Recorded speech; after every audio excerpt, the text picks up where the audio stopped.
Hey, fans of the Monday Movie Club. This week we are back to the Franken list.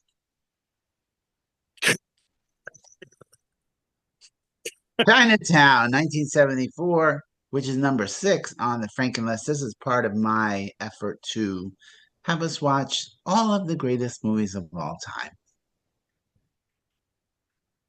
I'm Frank Gaffney. Joel Fenster, where's your Chinatown crap? It's yeah. Oh, come on. At least Mark Wotis-Gartner has a poster up I of don't Oh like my putting God. backgrounds up like that. what is that? Joel, you should have saved the Chinese takeout box. Ah, I haven't Damn had it. Chinese food in like a month at this point, so what kind of Jew are you? I'm a bad one. All right, Goldfuck and Cringer. Hello. Good morning. Sasha's sitting on the floor. And Annie Chinking. Chinking? Tongue King is just as funny if you ask me. Oh, yeah. Yeah.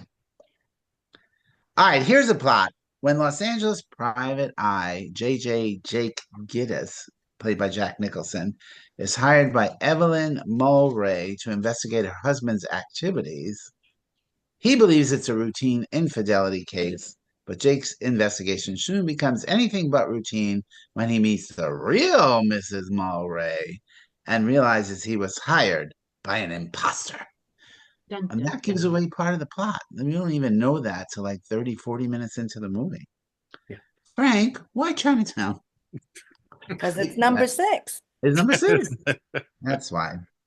Okay, so directed by Roman Polanski and written by Robert Town. They were both fans of the genre, and they teamed up and, in my opinion, created the best private eye movie ever made. All the noir elements are there. This is my review. The femme fatale, the hard-boiled dialogue, and a doozy of a mystery, which I hope Amy was following.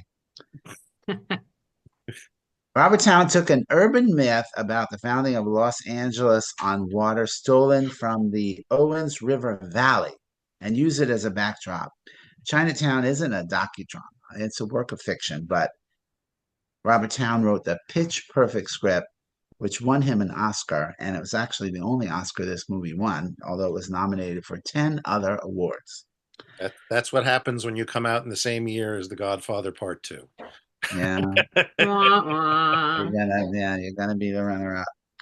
Inheriting the private eye role, Jack Nicholson fills the gumshoes with sublime confidence, yet he moves his Jake Gittes from Bogart no nonsense mode to a detective that knows his line of work calls for bad behavior, but he doesn't like it. Gittes wants to get to the bottom of the things he doesn't like being lied to, and he gets lied to a lot, and especially by Faye Dunaway as the femme who's all fatale. She's mysterious and stone faced and thankfully reined in. And as her father, John Huston, he directed one of the greatest examples of this genre, The Maltese Falcon, which we reviewed as Monday Movie Club. And that was also his father-in-law, right? It's also his father in Yeah. law. I don't. Angelica? Angelica I, Houston. He was married Oh, okay. were they in real life. married? Jack Nicholson's. Wait, were they? I don't think they were married in real They were life. never married, They were but yeah, dating. there was some relation going on there for sure. And the story requires plenty of concentration, but for the patient and attentive viewer, there's plenty to be admired in this dense and dark storyline. Okay, and and it definitely probably would take a second viewing to truly understand what the hell was going on from the beginning. Yeah. The most iconic line in the movie, forget it, Jake, it's Chinatown. It just suggests that this is a normal occurrence. There's nothing to do but walk away and continue on. And this kind of complacency is something we're kind of familiar with right now. Forget it. It's Trump. Like most noir stories, Chinatown ends in a rush of revelations. And maybe it's not as shocking today as it was then, but back in 1974, this film was seen as a reinvention of the genre. But now, for me, it rests securely on top of that heap. Okay, here's some observations while watching. it starts with this off-putting weird music, and then the horns come in, and those credits are so Art Deco, very 1920s, and you're already setting the tone for whatever. Is this the 40s, Joel, or the 20s? Which is It's it? 1930s. 30s. 30. So we get that right away. And him putting the watch under the tire to figure out when the car left. I mean, Yeah. Oh my that's brilliant. God. Yeah. That's brilliant screenwriting right there. Yeah.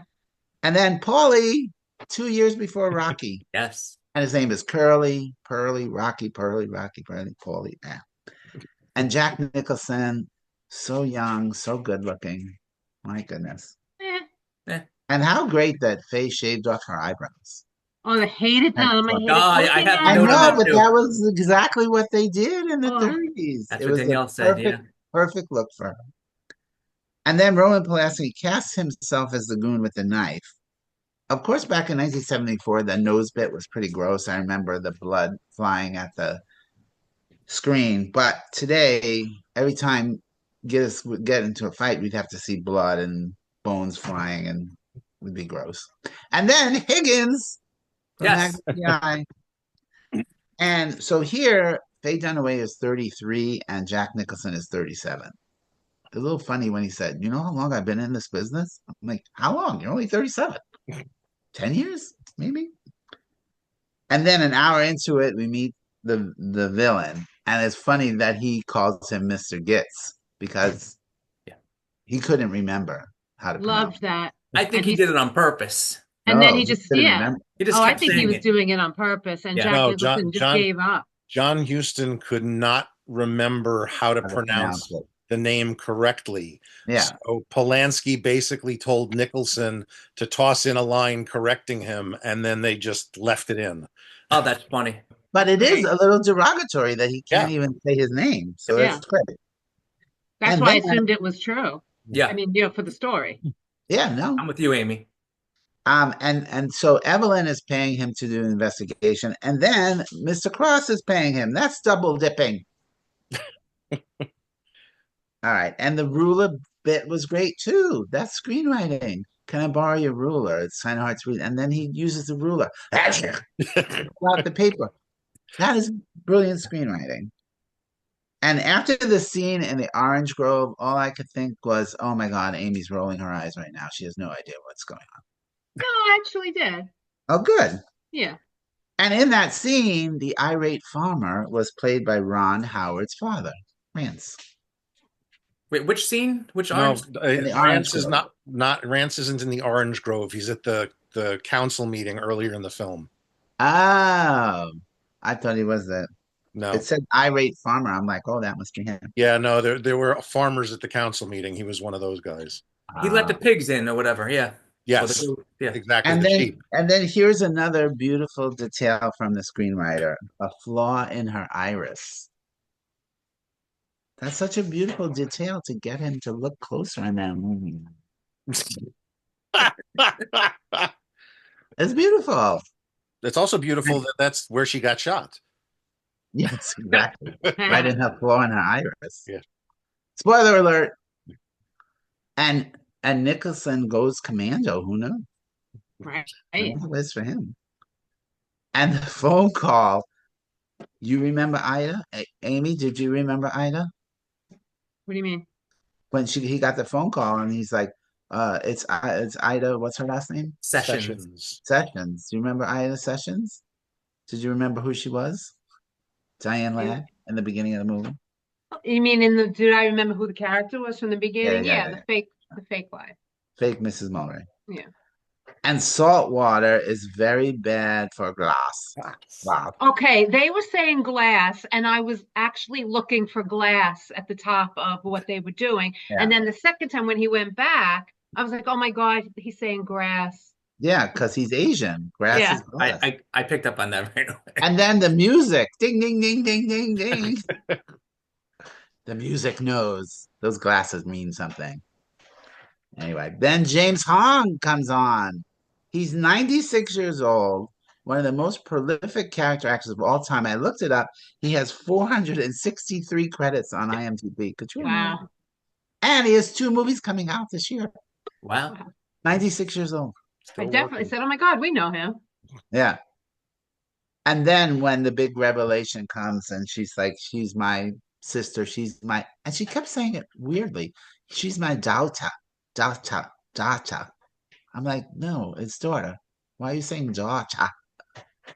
It was weird.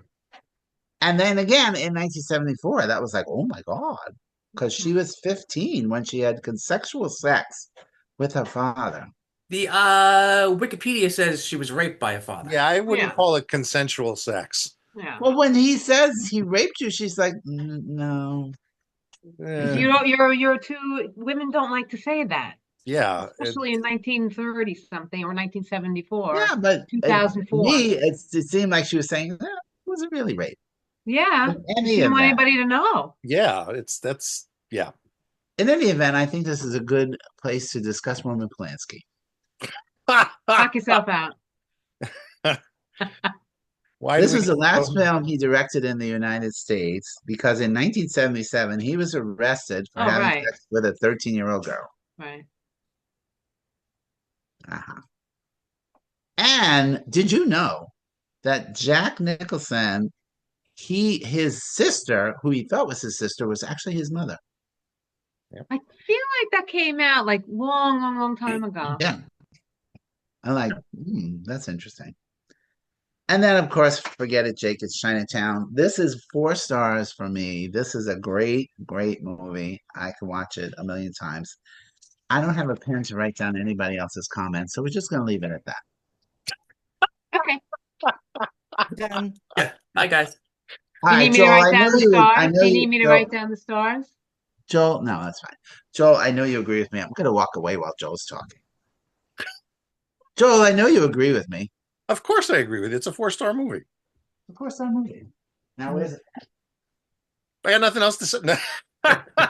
Next. How many times have you seen it, Joel? I, again, it's one of those movies I've seen enough times that I don't know how many times I've seen it anymore. Um, it is it takes the film noir genre and every trope that was invented and built on since the genre was created and just plays them up beautifully. It is the most perfect example of the genre. It is one of the best screenplays ever written in Hollywood. And it was perfectly cast.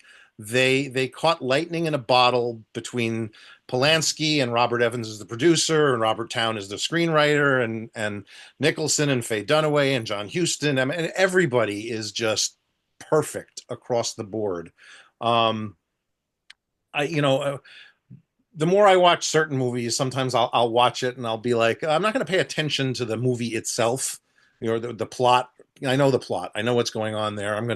What's the music doing for the story? What's the lighting doing what's the camera work doing for the story? And I realized recently when this came up on the schedule, I get excited about watching certain films, and this is one of them. And my brain automatically sometimes puts on the music in my head. And what I started realizing is that I get Jerry Goldsmith's horns coming in, and then for some reason the record skips right into Ennio Morricone's Untouchables score. I don't know why my brain does that. It drives me insane because I know it's wrong, but I can never go back to Goldsmith's Chinatown score once the Untouchables is playing. But what I realized last night for Are they that similar for you? no, not at all. It's just the horns for some reason trigger that skip in the record. That's fine. But I realized last night that because we watched it last night with the Yellens, that it is a very Jerry Goldsmith score because what's actually going on is now I'm going to start hearing the drum beats from Planet of the Apes, which at least keeps it as a Jerry Goldsmith score in my head as opposed to jumping to Ennio Morricone. Welcome to Film Score 101. Yet, welcome to Joel's head is what it really is. Yeah, I don't think we have enough time for that. Yeah, no, we don't. But I'm trying to think of. It's a great movie. Did the Yellens think it was a great movie? Had they seen it? Sue had seen it before. Dave had not. Dave was excited to see it.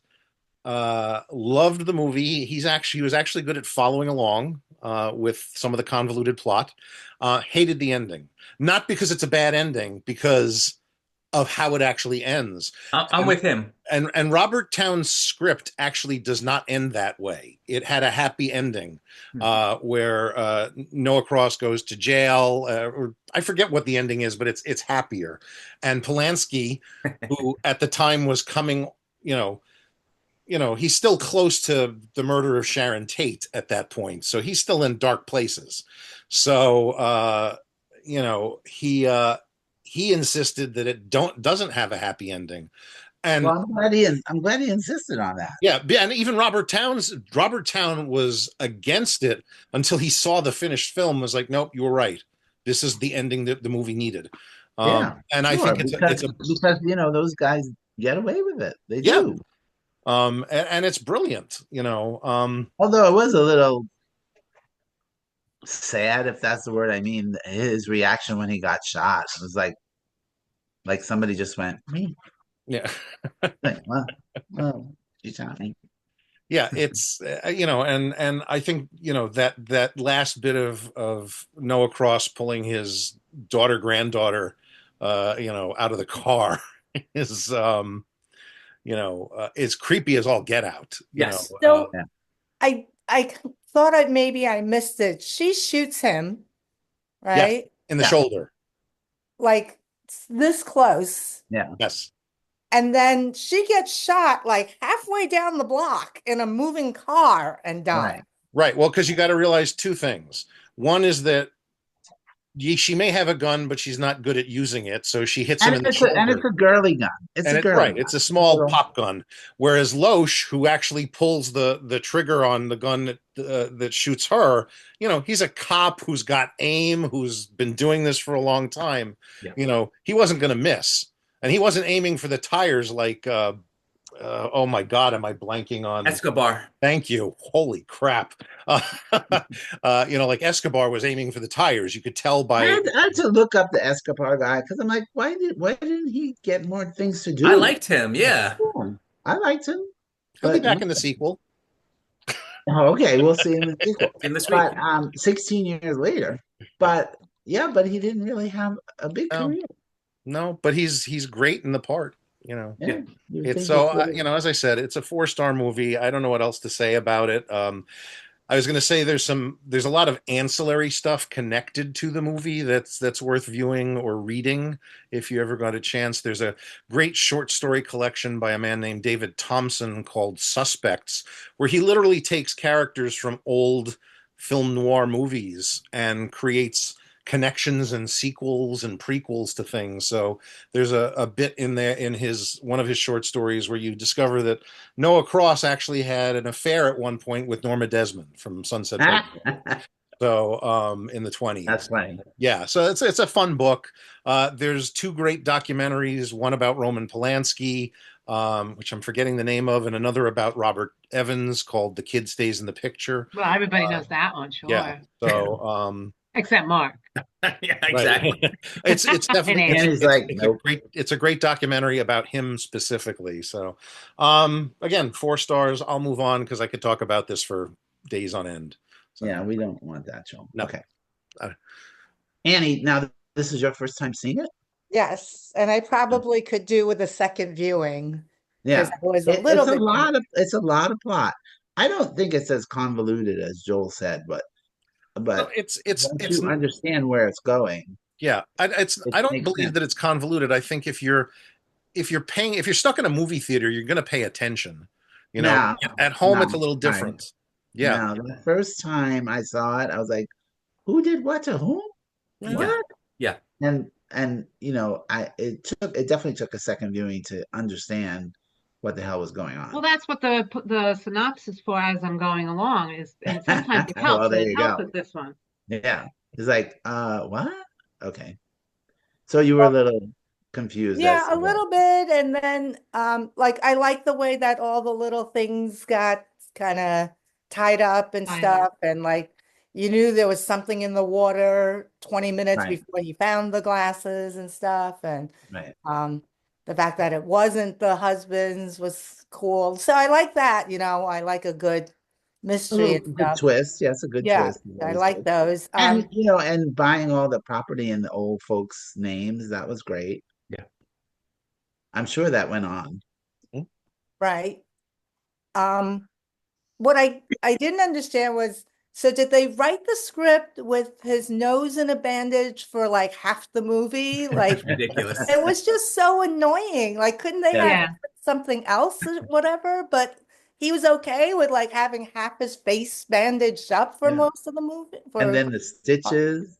Yeah, the edges of the stitches hanging off his nose. I wondered myself if they had to write it in because Jack Nicholson hurt right. himself. Yeah. Because I was like, come on Yeah. already No, with this no. thing. It's, No? Yeah, no, because the that was private eye annoying. has to suffer. He has to have the, I, is that like he's sniffing around? Polanski and Nicholson were asked so many times how they actually achieved that on film Yeah. that they got tired of answering the question. They basically just started telling people he cut his nose. Yeah.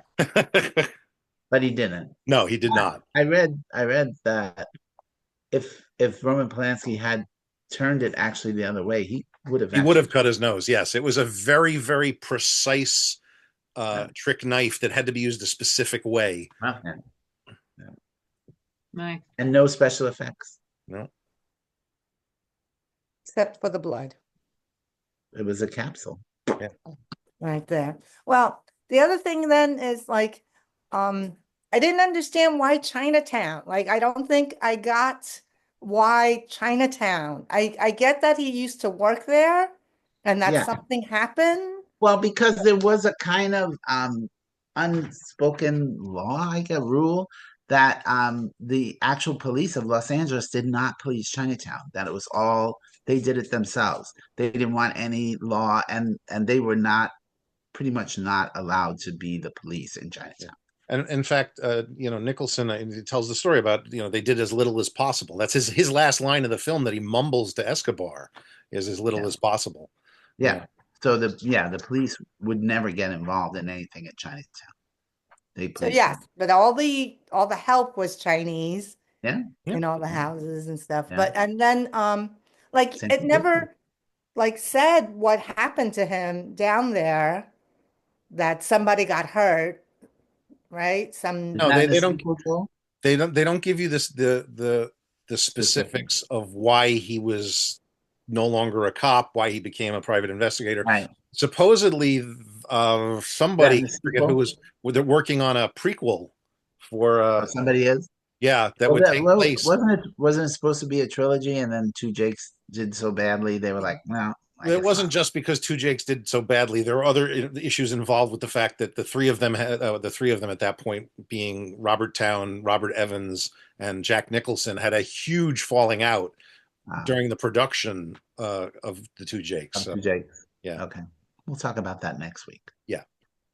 Yeah, and then I didn't feel like them sleeping together helped me in any way for the No, they movie. just, of course, had to sleep together. Yeah, so it didn't like move anything plot for along? me. Yeah. Yeah, like I didn't feel like Okay, yeah. That's interesting. I guess it makes you feel worse when she dies. He Well, had a it's part bigger of it. connection to her. It adds that connection, but you also start to realize that Evelyn Mulwray, because of what her father did to her, is still looking for that father figure that could be a solid thing she could latch onto, which is probably why she wound up with Hollis Mulwray in the first place, and probably why she became attracted to Jake. So she has daddy issues. Oh, basically. well, obviously, yes. And No, how old I thought that she ended up with Mulray as part of the deal with Cross. I didn't even think That's what I about it. thought. Like you could and have how her. old was Hollis? Like she said he went to get her after she ran away when she Right. found out she was pregnant, so she was 15. You know, How Hollis was old was probably in his 30s. And Yeah. then what? He got married to her when she was 15 or Soon thereafter, yeah. I mean, it's the 30s. It's You could, Chinatown, Annie. exactly. yeah, Forget it, yeah, Annie. you could get married at 16 in Yeah. California. So, and then did he like know that it was crosses? Don't we have enough plot? Yeah. There was just, No, I I had a would lot of think he questions. definitely did not know that it was Cross's child. Didn't she say she was just reunited with the kid? Yes, yeah. So she was had no access to the girl. Where Where was was she? she? Yes, Mexico. Mexico. with who? Kin. Nuns, relatives, the El Salvadorian prison. I don't know. She gave her up for adoption. Yeah. Yeah. Well, there was just a lot of questions, a lot of things. I'm Yeah, like, but yeah, yeah. I So, get that. but I did enjoy it. I thought the performances were great. I I didn't get as I much out of the music as Joel does, but yeah. I couldn't love Jack Nicholson more. This is the perfect movie for him. And yeah. this is, he's still acting at this point before he Yeah. becomes that Oh my that gosh. Jack Torrance parody that he became for Yeah. almost every movie after that. So Yeah, he is so good in this movie. Yeah. Yeah. Yeah. Yeah. No, I wrote, was he nominated for the Yep. Oscar? Yeah. Who did he lose to, Joe? uh Pacino? Al Pacino? yeah, No. no, Pacino didn't win for Godfather 2, did he? No. No, I think it's another one of those weird ones like Jack Lemmon Save the Tiger kind of. Art Carney. Yeah, Harry Art Carney. Yeah, maybe it was Jack. I have to look it up. Art Carney, Harry. Continue. I'll look. Save the Tiger was 73, not 74. Okay. Yeah. Yeah. I So guess the votes got split. yeah, I liked it enough. I thought it was a interesting movie, fun to, good to watch. So I'm gonna go with a 3. You, It was too much for me to like, I had too many questions to make it a 4. So you're gonna have to watch it again. I think I will. Maybe it'll go up after I watch it again. Half a star at least. Yeah. All right, Mark G, you really like this movie. Oh, Yeah, sorry. yeah, Sorry yeah. to interject. Go ahead. Yes, it was Art Carney for Harry and Tonto.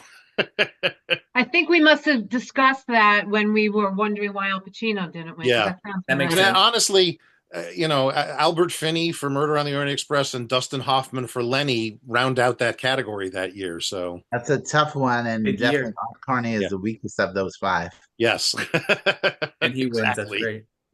Absolutely. Okay. So yeah, before I get to my notes, I'll just say Never my saw it before. first time watching it, and I was No, also it's practically black and white. I know. I know. All right. And I was also confused, specifically by Ida Sessions. I didn't quite know where she fit in, and then when Catherine showed up, I didn't quite get that either. I thought they were the same woman at first. I don't know why. And I also had read the cast list, and for some reason, my head I thought John Huston was John Houseman, so I was expecting him to show up, and he never showed up. And at the end, I was like, where was he? And oh, okay, I got the wrong guy. But yeah, So, Joe, where does Ida Sessions fit in? Who's she related to? wait, I was specifically want to know, did Noah Cross hire her and then also kill her? That's what I'm thinking. yes. Okay, thank you. I love Jack Nicholson. Faye Dunaway's eyebrows were killing me. I get that. And Killing. Danielle had to explain that to me that it was the time. Yeah. But I was Yeah. watching the movie 1930s. like this. Drawing on eyebrows? Yeah. funny. I thought Mulray, Mulville. You couldn't get 2 different names. Why would you name Right? Mulville? Come on. Well, and it also goes back to Mulholland. That's the Right. actual name of places in the area, so that's where they took it from. You Although should name a movie like that. Claude Mulville. Mulvihill, Mulville. I think Robert Town actually knew somebody by that name, and that's why he used it. No. The Jewish joke at the rest house cracked me up. That was funny. What was that? What was that? When Jack Nicholson says to the guy, there wouldn't be any, would you allow people of the Jewish persuasion in here? And he said, oh, no, sir, we have a firm policy against it. He goes, Oh, yeah. good, Dad'll like that. That's what I Weren't wanted you to expecting that. say. Yeah. I wasn't expecting Faye Dunaway boobage. And I didn't expect Faye to die at the end. And it kind of ruined it a bit for me too. I'm like, Joel, who'd you say? Dave. Yeah, I thought the same thing. It wasn't a bad ending. It was still great acting, great movie. And I still thoroughly enjoyed it. I will split the difference. It's 3.5 stars for me. I think if I had watched it previously and I wasn't as confused, it might have been even a little bit higher. Yeah, I mean, again, I said it already, but you definitely need a second viewing to really see where all the pieces of that puzzle fit I in, had to specifically go to Wikipedia and go through the plot synopsis and kind of say, oh, okay, I missed a few parts. which is also what Amy did. Yeah, and it definitely helped. And I mean, I'll give my stars now. It helped me to give it 3.5, knowing that if I watched it a second time, it would be a true 3.5. It's something I already know would be the case, so I'll just go give it the 3.5. Uh, as Because I opposed to could Amy, tell. like, no, I'm going to be reserved. Yeah, right. I'm not reserved today. I could tell it is a great movie. The script really was terrific. What did drive me a little crazy was how mean some people were to him, like Jonathan Hillerman, I think it was his secretary, was so fucking mean to him the whole time. Like, what did he do to her? He's She interrupting. knows. She knows. And You he's know? interrupting her job. She's trying to get work done, and he's in there, blowing smoke and crap. Yeah, Amy, you know what that's like. And the guy at the lending library too was such a dick to him. Yeah, that guy was a dick. The only Again, other annoying. You're sitting there having a fun time listening on your iPod, and somebody comes in and wants you to work. oh, You're I like, gotta work now? Come on. Why did and wait a minute, I'm sorry. And he's a private detective, not very nicely looked upon Hmm, at the time. They were I like, don't know. Yeah, think about the scene in the barbershop. yeah, just There was a annoying. scene in a barbershop? Even I remember that. The other guy starts giving him shit. Because Yeah, I got- that's Because when the the story, the story came out in the story came- paper, like within minutes of him learning it, and he's in the barbershop getting a shave, and the guy in the Right, chair right. next to him starts, yeah, because private detectives were the scum of the earth. I mean, let's be honest, they're dicks.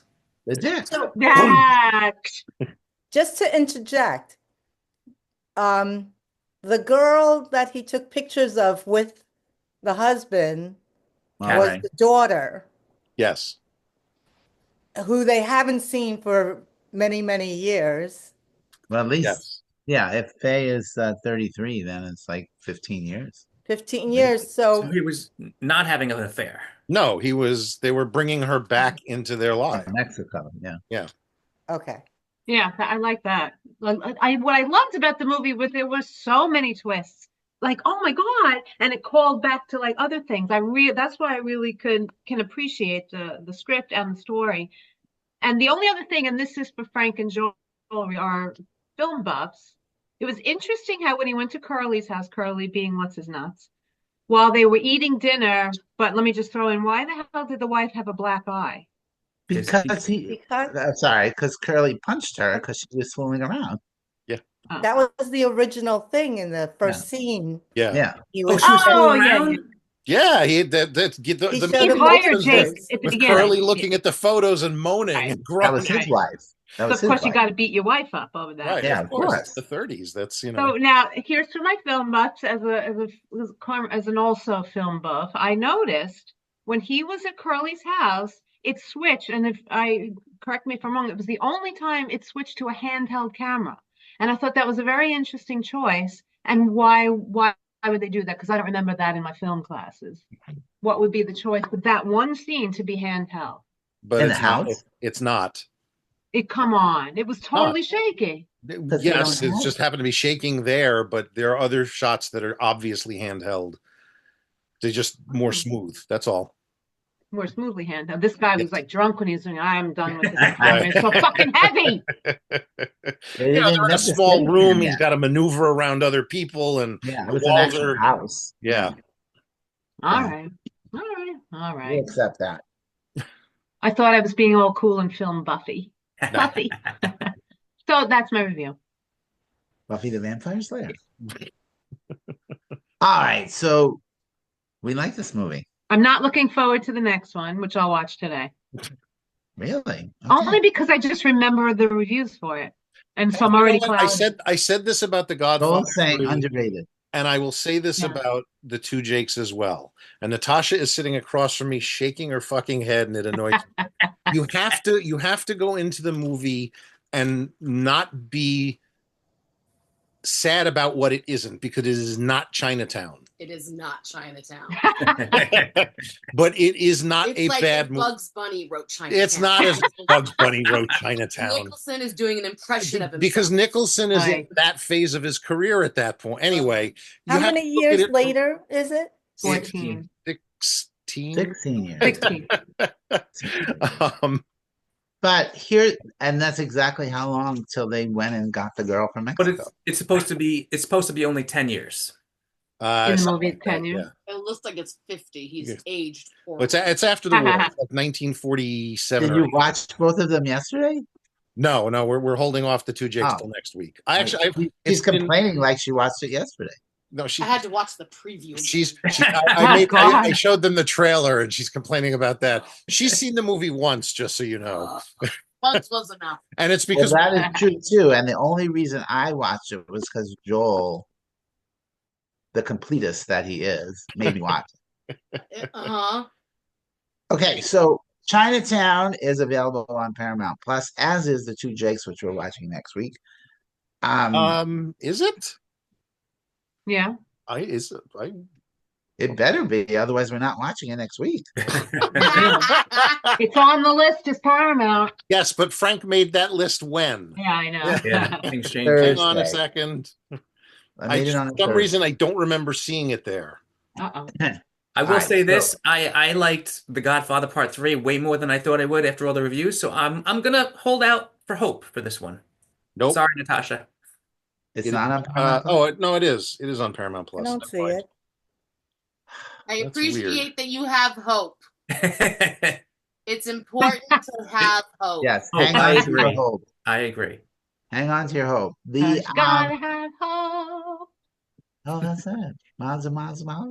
Not Hope. fast. Miles and The miles. dope rhymes with hope. But here's the thing about that. What? Joel always likes a sequel. So I don't can't- always like a sequel. you do. I do not. You do. Whether or not it's good, you still want to see it. You want things to have sequels. No, I don't want things. There are You have certain movies that, yes, Joel I'm Benson, still you have waiting for sequel- the sequel to Citizen Kane. Give me There a you fucking go. break. You have sequelitis. Yes, if You they do. make one. I don't No. want them to make one. If it's a You movie do. that doesn't need one. I've never heard Joel say that, but I can agree. If there is one, he will watch it. Yes, Yeah. but I'm not saying, oh, He's they not have to make begging a for a sequel to sequel on every everything. movie. He still has sequelitis. Although I don't feel I need to We watch never a got sequel. Inner Space sequel, right? See? Yeah. Joel is the only one who watched all parts of Leonard before Leonard Part 6. And on that note, Wait, hang on. I just got to add something just for if anybody's actually still watching this. Here's a question for I'm debate. not even still watching. Yeah, I it. know. Here's a question for debate. What is Disney more likely to release at this point? Song of the South or The Devil and Max Devlin? The Another Devil in Star Max Wars Devlin. TV series. is what's the wrong next with the thing. Devil and Max Devlin? Who's in it? I don't know. Who's in it? Bill Cosby. Oh, is it? Oh, Yeah. I saw that. Wow, I saw that when I was like 10 years old. I don't even remember it. Oh, I remember the title. All right. Yeah, I remember the title, but no idea it was a Bill Cosby movie. It's a Bill Cosby movie. Yeah. All right, kids. All right, kids. I'm Frank Gaffney. Go watch a movie. This movie would be a good choice. And also with you.